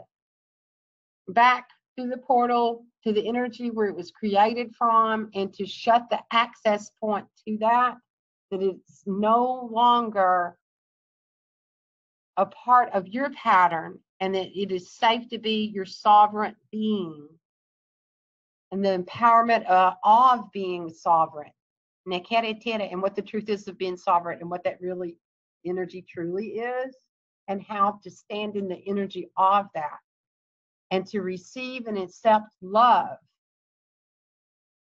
Because there's a misconcept that if you release from this bonding, that there will be no love, and that there'll be no connection, and that there won't be able to be received or loved by family and society, of those that you call family and those that you depend upon.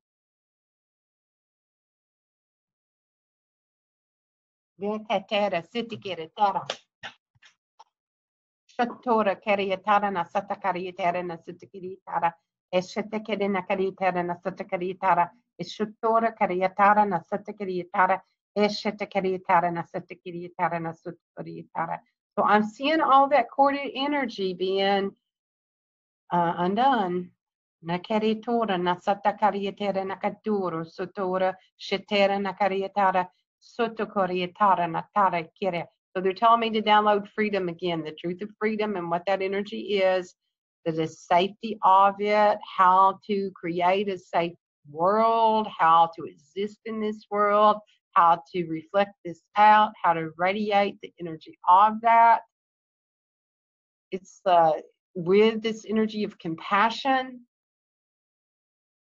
and the support of the divine masculine, the divine feminine, and Gaia herself, what it's like to anchor this in and to embody this energy. Nokorietara nasata karietera nasatakirietara eshetekera nakodetera sitakirietara eshetekera nakarietara nasatakari eshetekirietara nasitakirietara eshotora setera nakirietara satara.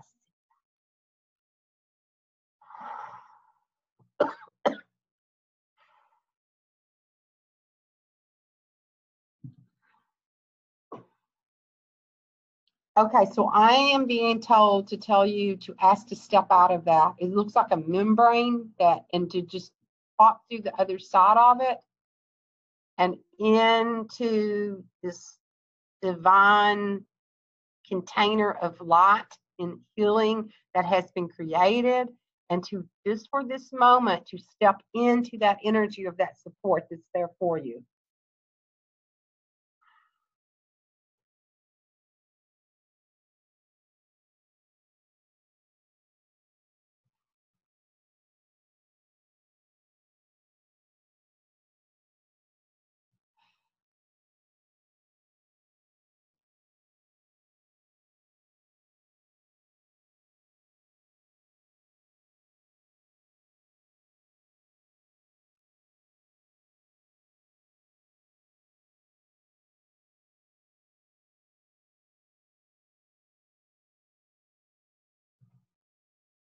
Okay, so that energy just needs to settle. Let me see what else we need to bring in. Okay, so there's an infinity symbol at the bottom of your feet. We're going to activate that, and that is that infinite support from Gaia herself, what it's like to be safe on Earth, how to stand in that energy. So that opens up the bottom of your feet, and I can feel the energy coming up through the whole system.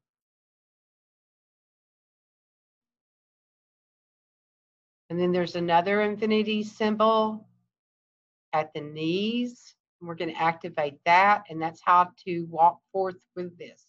How to stand in it, how to be supported, and how to walk forth.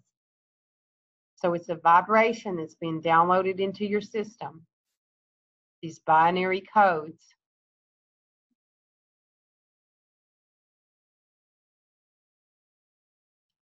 And there's another infinity symbol at your tailbone, the root chakra. And we're going to activate that. And that's Creator's definition of survival, the truth of what that really is. So how to be supported, how to walk forth, and how to feel this energy, the truth of survival, the infinite wisdom of it.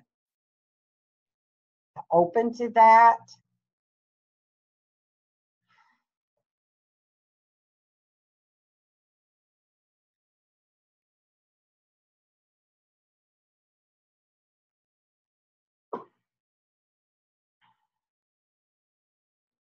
So that energy moves up through all of your energy signatures and centers. And so I'm being told that to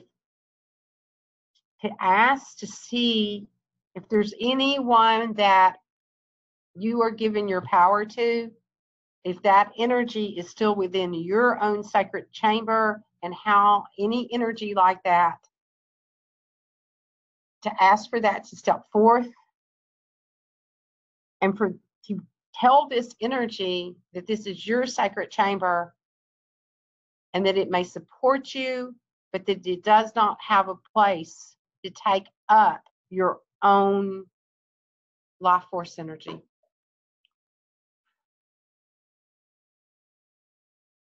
Your life force energy is yours.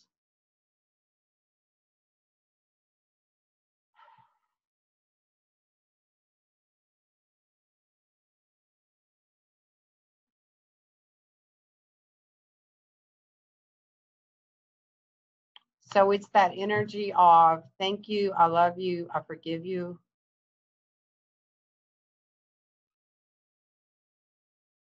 Thank you for the support.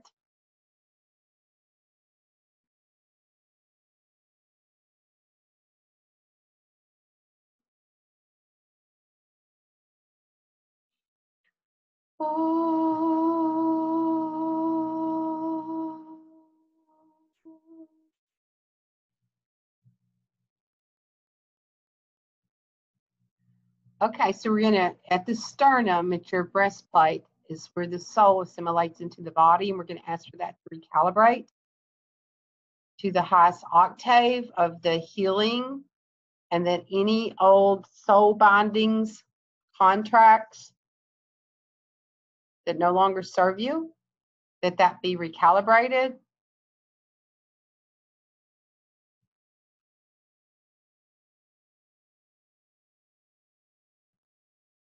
So as that energy moves up through your body, all the way out past your crown, your transpersonal chakra, to the higher self.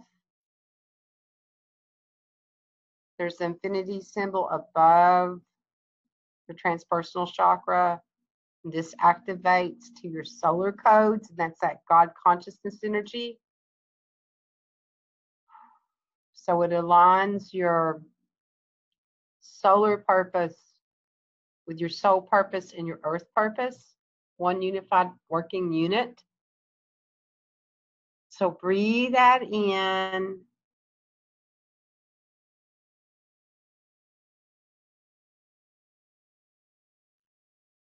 Nakere tera na sutukori shatakare nakere tera oshota na ina kala icha tera uno kora shatakare kere nakere tera sutukori atara eshatakare natere kiri toro sutukori atara. Okay, so there's some kind of distorted energies about loyalty and betrayal, and they're all enmeshed with each other, and it's that energy is like being pulled out of the mind, the megala itself in the brain, and where it held these trauma codes. So there's something with that energy that's all in there and enmeshed and sticky with it and holding on. So it's releasing this and recoding in the truth of what that energy really is. Creator's definition of loyalty. And I'm hearing Creator doesn't have a definition of betrayal. Humanity made that one up. Okay. And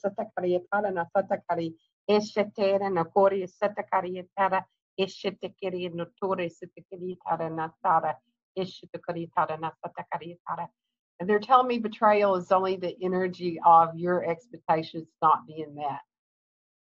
And then we perceive it as being betrayed.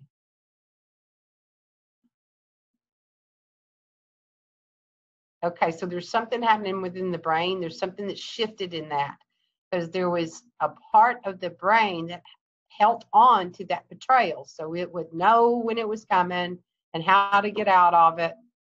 So without that mechanism, without that little thorn being stuck in there, this whole new energy can come in. Whew.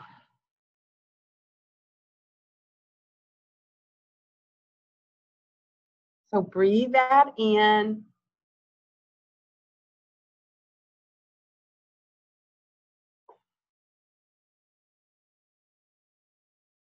And so when you're ready, and bring yourself back into this time we call now. So just let yourself awaken to that. You might want to tap your body, tap in the energies, tap the top of your crown, the reset points. And so while you all are coming back in, whatever container of water that you would like for these frequencies to go into, whether you have one with you or you just set the intention, you can send it to whatever. I'm going to send the healing and the vibration into the water, and then you can utilize this water in however way you want to. You can drink it, you can put it in your bath, you can use it as a mother tincture and put into other energy, but it's it will support you with this detoxing as you're receiving these energies. So it's the healing that we receive today, these higher aspects of these binary codes. I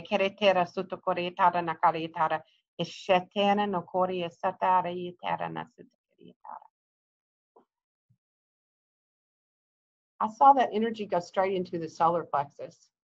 So there's still, it feels like there's still energy from that. I'm seeing a contraction and expansion and a holding on. So I'm being told we're going to bring in a new solar plexus. So it's here for your system. And when you're ready to release this, like I'm seeing the old solar plexus, it kind of bursts out of the body and goes back into earth. And then the new solar plexus energy will be, what do you call it? Anchored. Oh, so that makes sense. That goes back to the power thing, and those old codes were in the solar plexus about what it thought power was. So that makes sense. I was like, why am I seeing that and feeling that? It's like, oh, duh, that's what it is. It's all about self-empowerment. Okay. Yay. That was so powerful. I was like, I don't know if you saw me, but I was yawning like crazy through most of it. I've got my eyes closed. Oh my God. It was so powerful. And then I was like, not even able to concentrate on what you were saying, what you said. You said, don't necessarily follow what I was saying, right? So I was like, yeah, I couldn't. I know, I got that really strong before we started. It's like, tell them to just receive. And it's like, don't try to be in your mind trying to follow it, because exactly. I have no idea what it is that I'm going to say. It's like, oh, that goes somewhere else. And then it just comes through me. And you can tell, you know, when something comes in that I'm not sure, and I'll go, wait a minute, what is that? Because the entrapment thing, I kept asking. It was like, what is this entrapment? Because I do that. I hold the energy in the same time I question mine.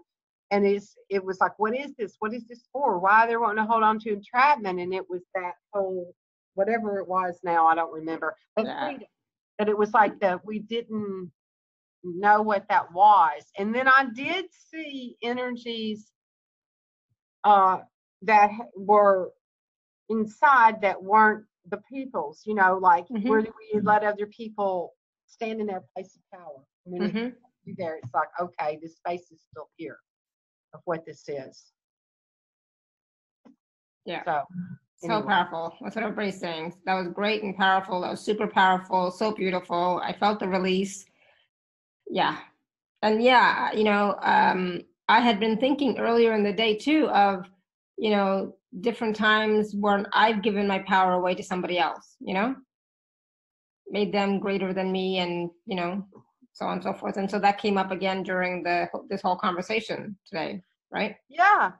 I know. I thought we were going to talk all about passion and desire, and it was really interesting when the downloads all were about power, because it was like, oh, we have to know the truth of what this. Oh, that part was so interesting when I got to betrayal. Oh, that was so interesting when I got up there and I saw that in the mind. Yeah.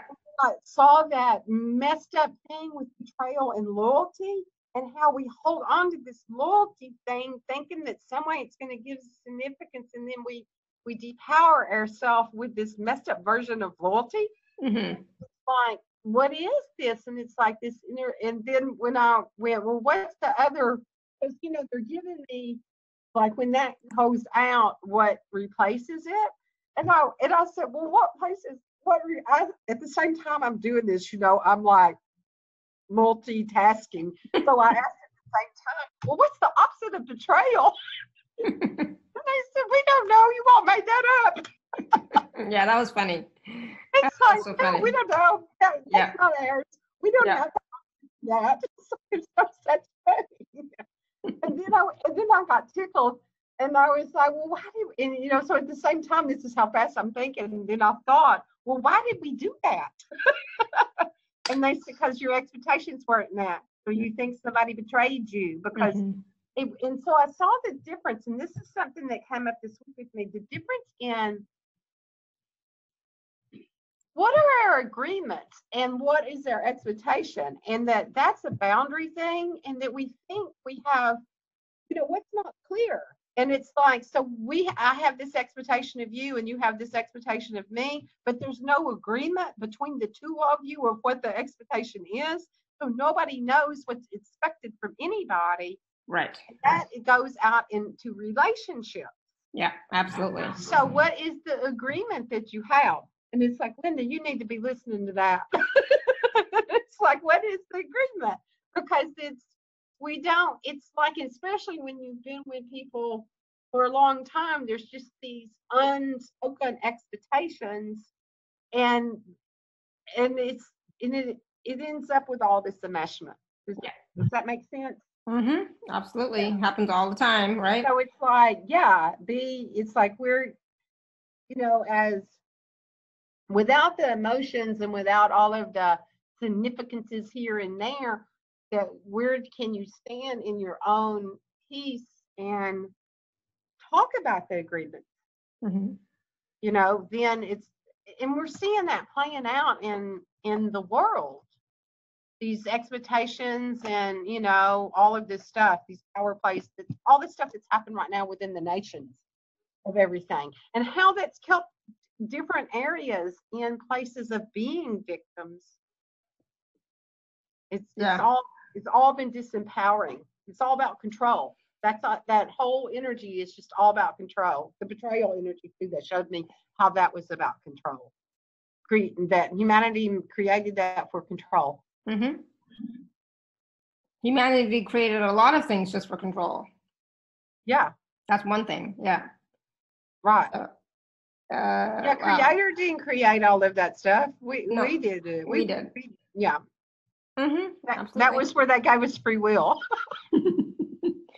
Sometimes I wonder why did they give us that, you know? So we thought it was be a good thing. They wanted to see what would happen with free will. And the whole time we could just have divine will. That's what we're going back to. Yeah. When we surrender our free will, we go into divine will, and then our free will is used as a tool for the divine. You know, our ego, it's nothing wrong with ego. It's like then it's used as a tool for the divine. That's why we're doing the show today. That's what we do. Exactly. We're being of service to humanity, to the divine, through the divine. We're all expressions of the divine, right? Exactly. And so we are just expressing that, you know, to all of you, so that you also can recognize that you are also expressions of the divine. Yes. We all come here to be a gift. When Gaia said, hey, I need this vibration, I need this gift brought to humanity, and that spark of light came from the divine and said, okay, I'll embody and I'll be the one that brings it there. Sometimes I wonder, did I really say that? Why did I say that again? You did. You said you'd be a gift to humanity. And then you get here and you're like, I know, it feels so shiny and sparkly here. It was so much easier to be in spirit. Absolutely. It's like, what was I thinking? You know? You weren't. You were totally in your heart. There was no thinking at all. Yeah. All right. So everyone's doing good. You know, everyone's doing awesome. So that's great. Yay, so powerful. So definitely drink some more water. Drink the water that Kimberly just charged up, as well as, you know, more water. Walk around, stretch, open up your field, right? The way that Kimberly taught us, right? Open up your field. Do the brain flossing later on when you're brushing your teeth. Floss. Right? Open up your field, zip up your field, close up your field if you need to, right? So go back and listen to this, because there was a lot of stuff that we talked about, and a lot of different tools at the beginning, and then lots of wisdom and teachings. Now, this has been a long one today. Yeah, I know, right? I don't know how it happened, but it just did. And it's like, my butt is like, no more, enough, right? Got to get up and move. Got to get up and move around, walk around. You know what I'm going to do? I went out this morning and collected seeds from my different flowers, like some zinnias and some echinacea and the black-eyed Susans. And I planted some of them. So I'm going to go take that energy that we just did. I'm going to put them in these seeds. Oh, nice. And then when I plant them, those seeds will be in my yard, and then the birds will come eat them, and then the birds will go take them and they'll scatter them out. So exactly, all over the place. Yes. You can do it that way. I thought I'm going to take that energy and just download those seeds with it. I kept getting, this is a good time to That's beautiful. harvest these seeds and plant these seeds, and then there are flowers that bloom that energy. Oh, that's beautiful. I love it. I would never have thought of that. Wow. I know. I just so thought creative. that. It's like, what can you do with it? And it's like, put it in the seeds. So see, we can do that everywhere. We can just go around, and that's how we scatter our little light codes out in ways that just beautifies the world. Exactly. Empowers us, inspires us, uplifts us, right? So it's about us embodying more and more light, you know? Right. So embody more light, especially in the next coming days, you know, do whatever you can to embody more light, to be the light more and more, and take advantage of Kimberly's special offers. They're available at alara.at/show/Kimberly10.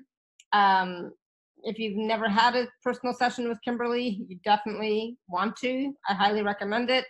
I love my personal sessions with Kimberly. They're so fascinating and on point, like totally on point. Exactly what I need, and more than I can expect. So definitely take a look at those packages as well. Awesome. So Martha says she joined your membership. Oh, good. Yay. Awesome. Cool. Good. And Kimberly does do her Facebook Lives, I think, every day. I know this week I'm doing What Do You Want? And so that's that. Yeah, it's like, so tell me what you want, because I got that. It's like, just start putting it out there, you know? And so I'm doing Tell Me What You Want. Amazon, right? Tell me what you want, what you really, really want. Yeah. Yeah, and so I'm going to do on that the group one for the membership one. I'm going to do something on 1010 in it. So if they're already in it, then they'll be in that one. So I'll be on there live doing something. Yeah, so 1010 is a powerful day. So, right. If you can, we have a call on 1010 as well. But also, like, be open to the energies that are coming onto the planet. Open up your field, raise your vibration the best you can. Keep your thoughts positive and uplifted. All that wonderful stuff, right? It's going to be fun. Yeah, so I'll be in that Facebook group doing something. So if they buy now, they'll get to be inside of it. Awesome, beautiful. All right, everyone. Thank you so much for your questions. And I'm so sorry, Linda. I guess I misunderstood your question. Oh, thank you, Martha. But oops. Sometimes typing is not the same as speaking out loud, right? It happens. Oh, Linda's typing. Let me just wait and see what she's saying. That's okay. And thank you. Good. All right, everyone. So thank you. A powerful call. Drink your water. Walk around. Go into nature the best you can, if you can. And if you can't go out to nature, bring nature in. I have this big, huge money plant, and it's like almost as tall as me, maybe slightly less. So we that's what I look at now all the time, because I can't always get out. So thank you, Kimberly. Always, we have so much fun together. I just love our processes. I love our conversation. So thank you for being here again with us. All right, everyone. So until next time, may you continue to be blessed with an abundance of joy, peace, love, happiness, prosperity, radiant health. Sending you all much love and blessings always. Bye. Bye. Thank you, everyone. Bye for now.